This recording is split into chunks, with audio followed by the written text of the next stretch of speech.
All right. Well, it is a little past quarter two.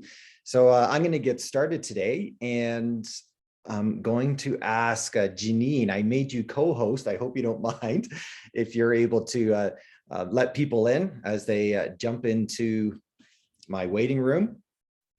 For those that don't know me, I am David Smith, principal at Rocky View Schools here, and I've had the privilege over the years to be working with folks like yourself in terms of office staff. And I have just really come to appreciate and understand not just the amount of work, but the complexity of juggling so many things in your position. So today I was asked to talk about a couple chapters from one of my favorite coffee time books. And by the way, just before I get going, if you've got any questions, throw it in the chat there. Once I get going on the presentation here, I'm actually going to be moving the screen over. So you'll be able to see me, but I won't be able to see you. So if you have any questions or any comments, feel free to just drop it in the chat there, and Janine can interrupt me if need be. So this little book, the little book of stress release, you might have got this last year. If you're new to us, maybe not, but Dr. David Posen, he talked to us last year, and he's just wrote a wonderful little book on just little things that we can read, just when we're sitting, maybe just waiting for dinner to happen, or just, probably shouldn't say that. I never wait for dinner to happen. I'm the one making dinner. But after dinner, when I'm sitting down, sometimes I'll just grab this and I'll give a read. And what's neat about books like this is it's not so much that you're under stress and you need to read something, but it's more so preparing us for what's coming. It's sort of like, if I have to lift something really heavy and I know that lift is coming, I'm going to do things in my life to start preparing for that heavy lift. And emotionally, really, it's no different. Sometimes when we strengthen ourselves emotionally and thinking about some things before they happen, when they start coming down our way, we've already got things in our arsenal ready to jump in and put to use, because we've sort of prepped ourselves emotionally and mentally. So today we're going to do a little bit of that prepping. The two chapters that I'm looking at, one is taking a look at the perspective or reframing our work when needed, and then two, task management. Now, I know I only got 45 minutes, so I'm going to go through just a couple slides here. And then at the end, I'll stick around. If you do feel like chatting about anything, don't feel like you need to put on your camera unless you want to. I can't see you, unfortunately, so it's completely up to you. Okay, let's get started. So when we think about our jobs and we think about the position that we're in, the very first thing to keep in mind, and again, this information is going to come from the little book of stress relief, so it's not like you had to read the chapter, is that it starts with you. And what I mean by that is, it's not so much that it's your responsibility to do X in your job. What I mean by that is who you are as an individual comes into your job, which is really important.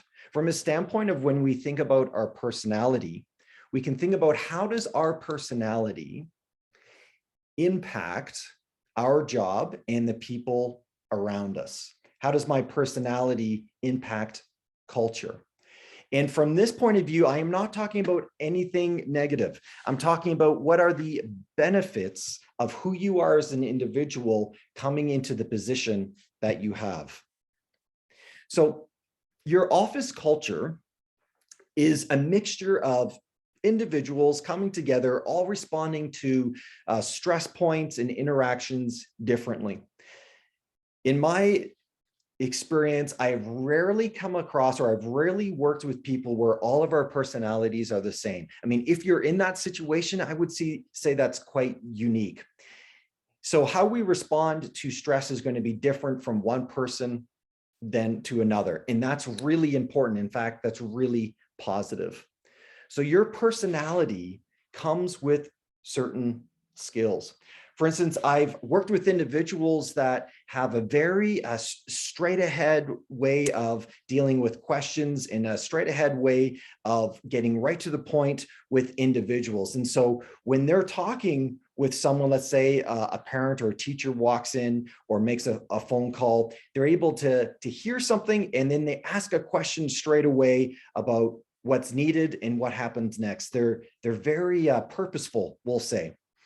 And that type of personality suits administration, for instance, really well. If you're juggling a lot of things in the air and you need to know exactly where that person's coming from so you can help them out, that's really going to work well.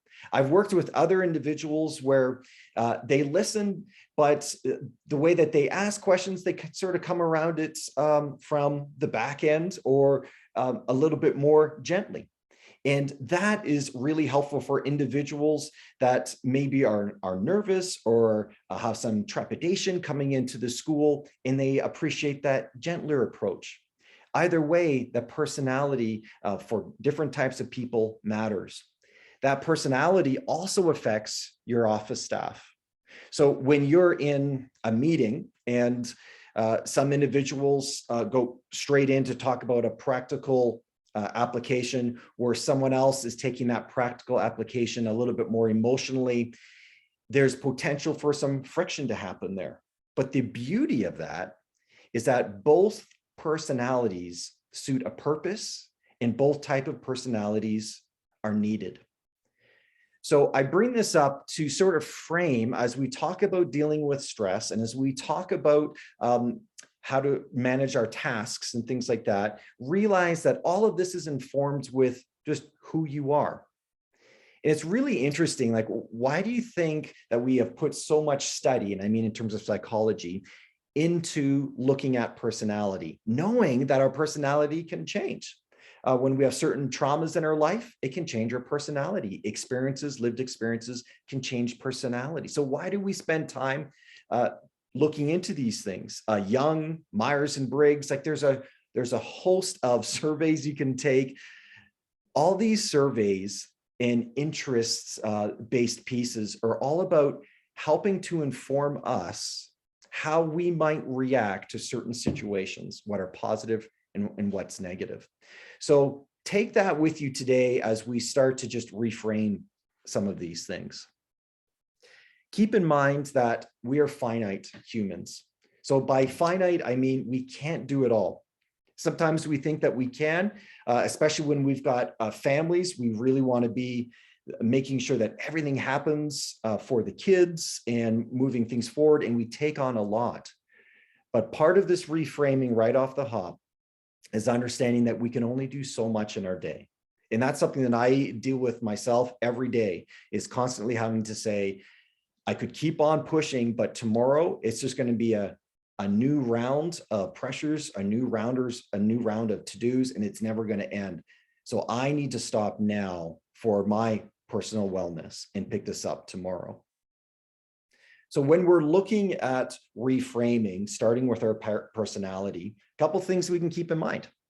One is that you're not alone. There are many people that are in the same position as your job within Rocky View. And really, throughout Alberta and throughout the world, of course, but certainly within Rocky View, when we're looking at a problem, don't feel like you're stuck in that you need to solve it yourself for some reason to say, okay, I've done this. The reality is we can spend a lot of time trying to fix a problem when if we had just given someone a call within like 5-10 minutes, we've got an answer. So first we want to seek, and the seek is saying, okay, I've heard that we've talked about maybe this particular problem. Where might I find an answer?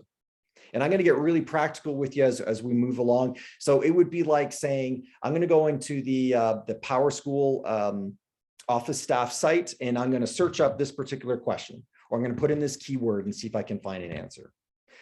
For myself, if I can't find that answer within 5, maybe 10 minutes, then I do a full stop.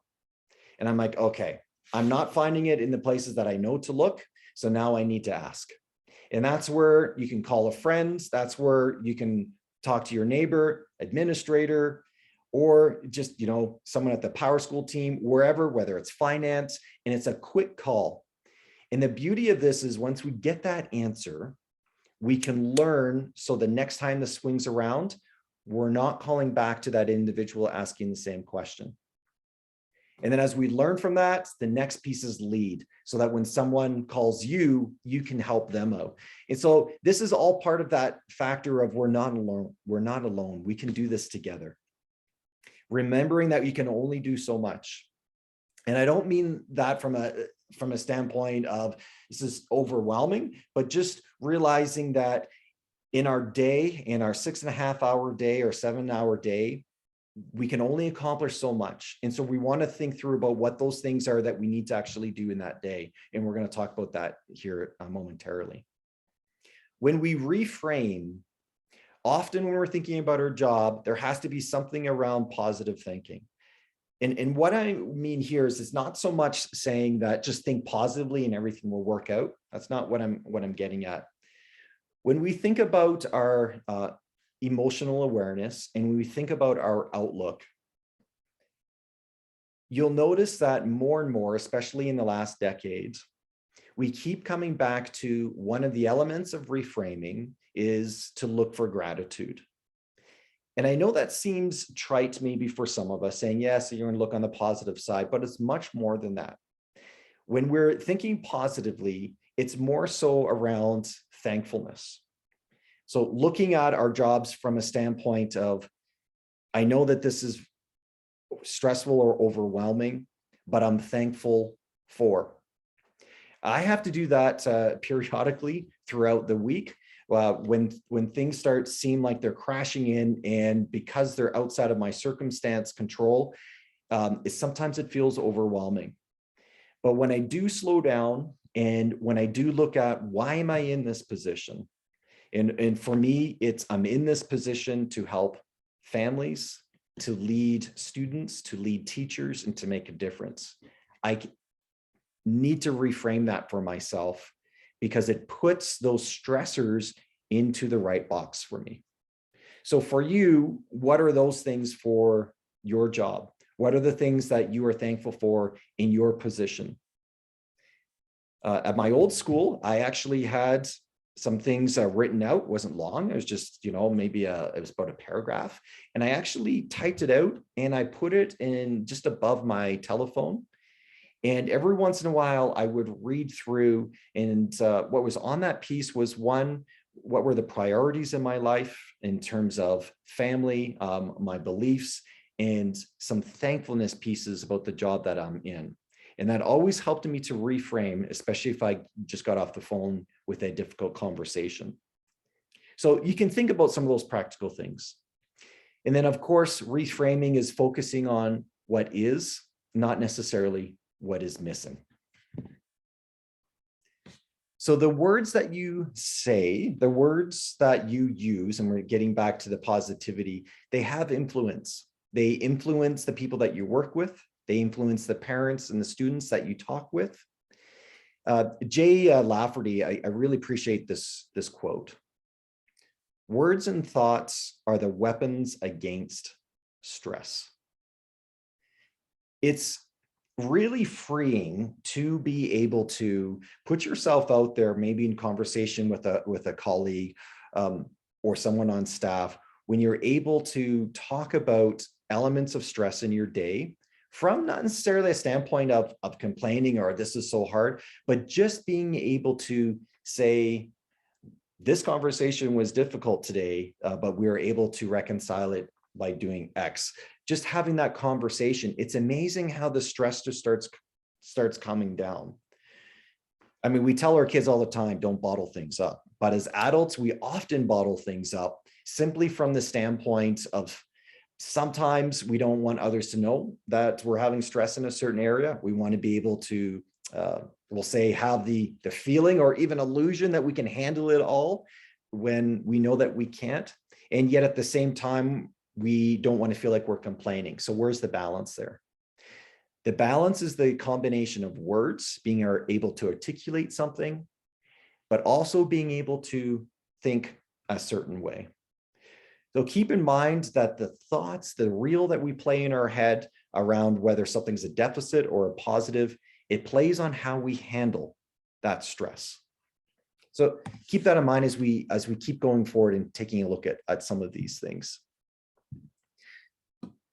Another aspect when we're looking at our work-life balance and our work-life stress is looking for maybe what's missing from in terms of perspective and distance. Our jobs, typically, if you're in it as a vocation, as a profession, it's the long game. And so if we overdo things, if we don't see ourselves as that finite human and put some boundaries in place, what happens is there's risk of burnout. And this is where that perspective piece can come in. And burnout can really happen in two different ways. So one, it could be the need for solitude. And, in our busy lives, sometimes we think, man, there's no time for me to take for myself. My family's super busy. I've got responsibilities in my life. Tung, tung, tung, tung, tung. The reality is, when we seek a little bit of solitude in our life, it allows our brain and our heart to start going through a couple thoughts and a couple processes. In fact, when you take a look at the research around solitude, you'll see that there's so many incredible benefits. Our brain processes can begin to get streamlined from a standpoint of the decisions and the experiences that we've had in our job. Our brain will start to process those decisions and allow us to either reframe or rethink how we might handle that decision in the future. Solitude brings and allows for some emotional stability. And we're going to talk about the antithesis of this as well. But just realize, if you need solitude, these are some of the things that can really help. It brings self-awareness, clarity. For some folks, it can start like an emotional healing of things that have maybe even just small things that have occurred in your day. Maybe someone spoke to you in a way that was hard for you to hear, and they didn't even realize that they had, that personality of straight ahead. And maybe you felt like, man, that could have been a little bit more sensitive, and you take that home with you. That solitude might give you that opportunity to release some of those things. And it really does protect our health. So if you're going to seek solitude, and I don't necessarily mean trying to get a whole weekend away from your family or job, I just mean schedule time in your life for being quiet, and then protect that time. Make it personal, and make sure that there are no distractions. And you know what distraction I'm talking about, right? It's the classic distraction of our phone and even family. I know for myself, when I seek solitude, I have to do it early in the morning. It's the only time that everything is calm. Even the dogs are calm in the morning. So I use that to set up my day. So where do you find that in your day and in your week? The other side of things is, for some of us, we actually seek a lot of solitude because maybe we're more introverted by nature. And so the opposite is true. Because we spend so much time to ourselves, and because we think through things quite a bit and potentially overthink some things and go down a certain rabbit hole, sometimes we need to spend time with people. And this is where the balance of life comes in. And that spending time with people is choosing people in your life, like choosing wisely with people in your life that you know are going to lift you up, make you better, not be pessimistic by nature, to help you bring that balance. And so seek out someone to grab a coffee with after work or anything of that nature. And, if there's someone in your life that you just like to be around, but maybe don't have that strong relationship, even just inviting them, saying, hey, can we grab a coffee sometime? It would be great just to take an hour. and spend some time with that person. It's not like you're saying, I'm calling you, can we be friends? As an adult, what I really appreciate is just getting together with people that I respect and just spending some time with them, absorbing a little bit about of who they are to make myself or help myself just be better, help myself bring balance. So if you're that individual that is more towards seeking a lot of solitude in your life, then maybe you need to seek more of that balance of getting together with someone that you respect. And then you bring up some of these things about work, or bring out some things that stresses in your life, maybe that you just want to double check. Are you thinking properly on certain things? Really, really helpful, I find. So those things, either seeking some solitude or seeking connection, can really bring some perspective and distance from your work. I don't know about you, but especially in the summertime, there are certain weeks that I do not open up my computer. And I basically say to my staff and even RVS, because as a principal, there are certain things I have to check on, saying, if you really need to get a hold of me these next 2 weeks, you best call me, because I'm not opening up my email. I need my brain to actually distance itself from work so that when I come back, I am fresh. So that's part of that distance as well. So keeping that in mind and making sure that we're doing that. Okay, I want to switch gears a little bit. So we've talked about that culture piece and sort of not managing ourselves, but just caring for ourselves for stress. And now we're going to jump into some of the practical side of things. Now, your personality and the way that you look at tasks are really going to come in play here. So I might be saying some things here that you're like, no, Dave, that's not how I do things. I like to do a list. Or no, I do not like to do a list. I just want the free flow of the day. So keep that in mind, that what I'm sharing with you now is just some contextual things to think about work. So when we're looking at the busyness of our week, we want to think about, what things do I prioritize? How can I eliminate distractions? And what does that mean when I'm working in a world of distractions? And then how can I interact with coworkers based upon how do I craft my week? So let's jump into these things. You might have seen this before, and this is a Stephen Covey, 7 Habits of Highly Effective Individuals.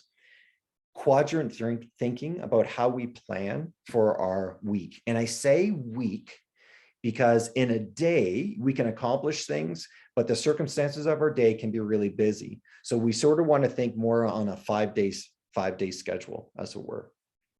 So before we jump into taking a look at these things, let's jump into one of the most difficult things that we face being in the school is how do we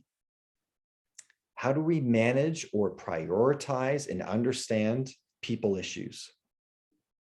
So this type of thing, I don't know if you can see my mouse, but the quadrant here is really about planning.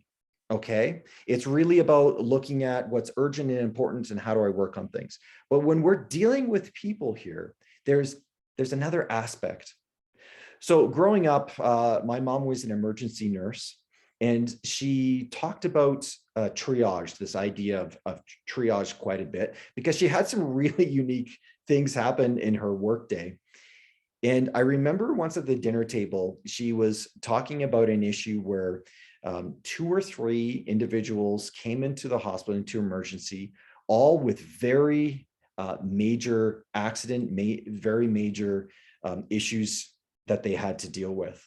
And 3 of them were there. And who do they start with first? Like, who do they manage first when they all need help? And it's not that my mom was there alone, but at that time she was the head nurse. And so she had to direct where the nurses were going to go for the first individual, second and third individual. And I remember thinking to myself, how on earth do you prioritize people? Because we're all important. The difference here, though, is when we talk about triage, it's not that we're going to care for one person and not care for another. We're going to care for all the individuals, and we have to be really smart on how we go about doing that. Some of the people in my life that I've seen do this really well, they do it from this aspect. And I'm going to, speak right from a school's aspect. So whether you're finance, receptionist, sec two, dealing at central office with phone calls or people walking to your desk, it's really all the same thing. The great people that I've seen in my life have done these things. When an individual, whether they call to them or they walk in, whether it's a child or a parent, the first thing they do is they have high attentiveness and they stop what they're doing. And what I mean by that, it's not like that practical and pouring coffee, I have to stop and talk. That's not what I mean. What I mean is they take a second and they'll stop a sentence, or they've got some sort of management style that's already in place, but they stop and they look and they make eye contact with that individual, or when they pick up the phone, they don't overtalk and they listen. So the first aspect is stop, listen to what that person is saying. And now here is where the management comes in, is the ask. So you're going to receive, whether it's a problem or a question, and if you're not really hearing you're not really getting anywhere with that individual, so you're not quite sure what they're asking of you, then that's where you interject and you ask a question. And that question is to bring clarity for the situation. I know it seems natural, but it's amazing how many individuals go right from stop to ask and they don't listen. They just stop. Hey, how can I help you? And as that person is talking, they're already going into a solution, and they've forgotten to actually listen to what the person is saying to them. So when we ask and get clarification, however we might do that, then we're able to respond and triage what can happen next. Some of the great people that I've worked with have said things like, does this need to be done right now, or can this wait for the next couple hours? And I've always really appreciated that, because it's like, actually, no, this doesn't need to be done right now, as long as it's done by the end of the day. Really appreciate that. When I'm talking with a parent, sometimes I'm just really clear in helping them understand our processes. So it's like, right now we get a lot of registrations. I'm like, thanks very much. We're going to proceed with this registration. This is going to happen in the next 24 to 48 hours. And then the parent will respond back saying, oh, that's great. Or, well, here's the problem. Is there any way we can fast track this? So we're getting to this piece of, when we're dealing with individuals, we don't want to make assumptions and we want to highly communicate. Okay, let's jump into a little bit from this understanding of what are we talking about with these quadrants. And I'm not going to really jump into this too deeply, but I just want you to be aware of a couple things. In our day, we can look at certain things that are important and urgent. And in a school setting, a lot of important and urgent things happen. Child walks in and he's cut his arm, and you have to help with that cut right away. That's very obvious as an urgent or important. A parent comes in and is visibly upset about something. You're not just going to put them off to the side. It's urgent and you're going to deal with it, and it's important. And these things are dues. So these are, in our day, there's going to be a lot of dues. The trick for our jobs is making sure that the dues of the day are not taking over every other quadrant here. So here's what I mean by that. There are certain things that are important, but they're not urgent. So it's, they're not urgent yet. So it's like processes.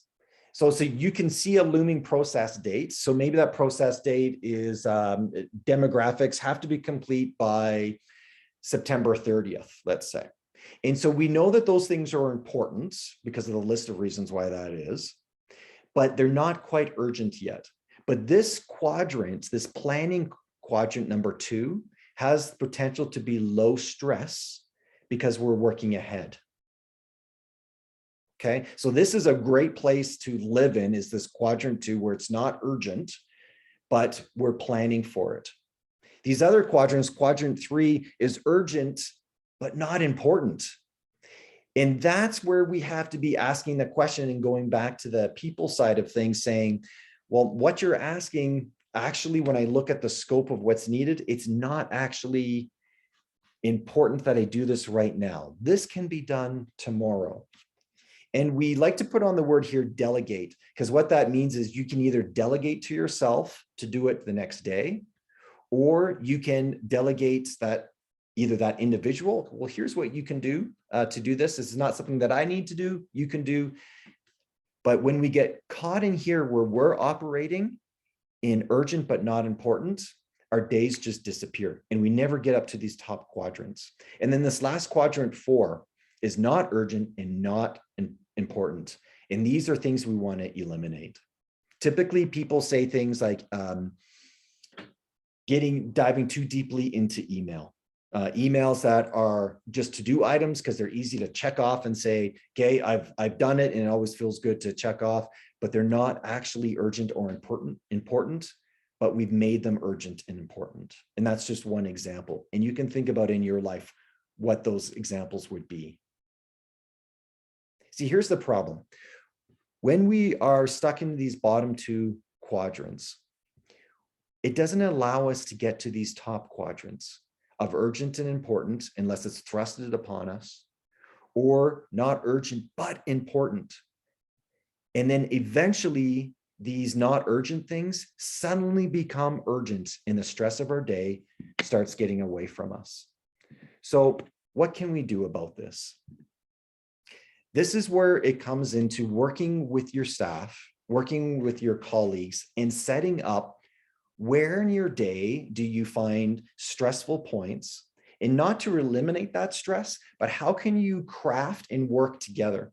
For instance, I've known some staff that say, okay, during this time in the week between 1 o'clock and 2 o'clock on Tuesdays, I'm going to spend time just doing the administrative stuff for School Engage. And I'll pick on School Engage because that's a big one. And so while I'm doing that, can you look after the front desk and answer the phone calls? Or while I'm talking with X and meeting with this person about this issue, can you look after these things for this next hour? And then you do the same thing for that individual. And it allows them to start going into that quadrant 2 planning. And then suddenly we start seeing a bit of a balance, rather than just saying, I can do it all, and the craziness of my day, I'll just handle it, it's no problem. The reality is those things will catch up with you. So craft it. Work with those that are in your area and really craft that through. Okay, my time, what do I got time left here? 1/4 to, okay, I only got 10 minutes left.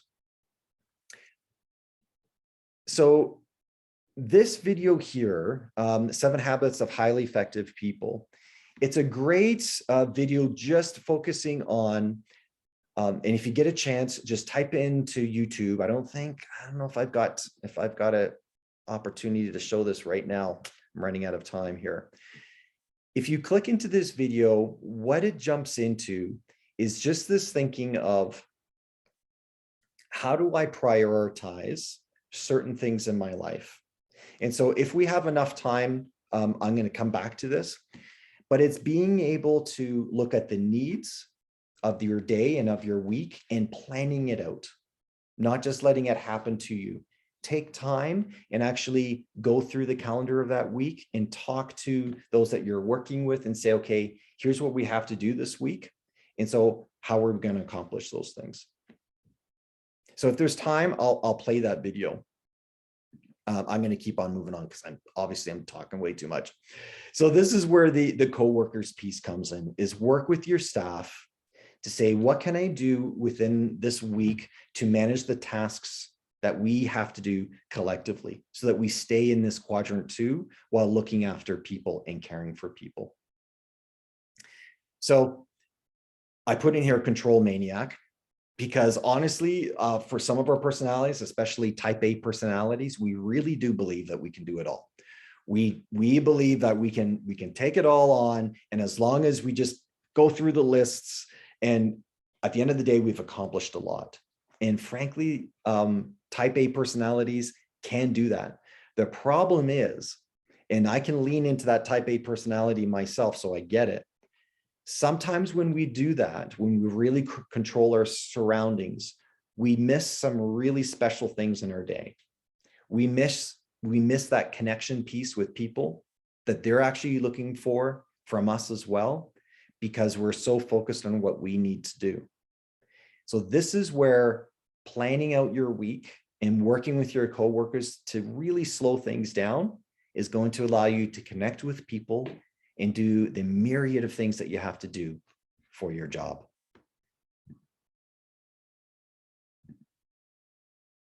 And again, all these things we're chatting about are also in the book that we're looking at today.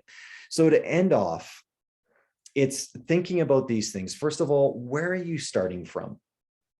If you've never thought about your personality in the context of your job, then that's a great starting point. You know, what are great things that you know that you bring to the job, and not saying I need to change my personality to fit this job? No way. What's in you already that you can really bring to your position, and then be able to articulate that if you need to. Step away from your work, whether it's in solitude or with people. Make sure that we're stepping away so that we can reframe what's happening in our day. And even when we have great days, still to reframe it. Did I miss anything in that day? Think through your week. Rather than just having the week happen to you, you get involved in crafting that week, giving time for people, as well as giving time for that quadrant 2 thinking of planning for things that are important but not urgent before they become urgent. And then communicate. I can't express enough the importance of taking a risk and communicate with those that you're working with. It's always a risk. Even the other day when I was chatting with some administrators, we were talking about some certain stressful things in our job. And I articulated one stressful thing in my job that I've experienced in the past. And I visually saw them take a pause for a second. And the reason why they were taking a pause is they were evaluating, Dave just took a risk and shared something, not just a practical thing, but actually shared a little bit about himself.